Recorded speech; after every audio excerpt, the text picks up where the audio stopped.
Do you know that God can keep you from sinning against him? Yes. Let's look at Genesis chapter 20, verse 6. But you can read from verse 1. Abimelech, king of Gerar, took Sarah, the wife of Abraham, to himself, because Abraham told him that Sarah was his sister and not his wife. So God appeared to Abimelech in a dream in the night and told him to return Sarah back. And Abimelech said to God, God, I did this in a clear conscience. I didn't know that she was married. And God told him that, yes, I know that you did it with a clear conscience. That is why I have kept you from sinning against me by not allowing you to touch her. That's amazing. So God kept him. So the reason why he had not touched Sarah yet was because God had kept him from sinning against him. How did God was able to do that? Through the influence God had over him. How? Because he knows the precept of God that if he must touch Sarah, he must first of all get married to her. Amazing.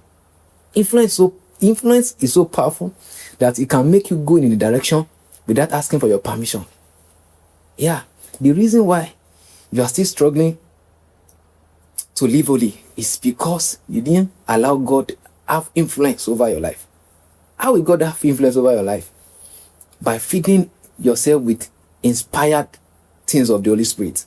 Maybe by what you watch, by the kind of things you listen to, by the kind of friends you keep, your environment. You must let it, everything that you hear, everything that you see, be something that is inspired by the Holy Spirit.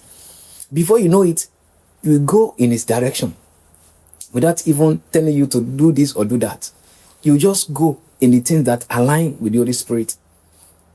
And the devil knows this thing. That is why the devil will always try to bring things for you that will make him have influence over your life. You see some people, even though they have the Holy Spirit, they still do some imaginable things that they are not proud of.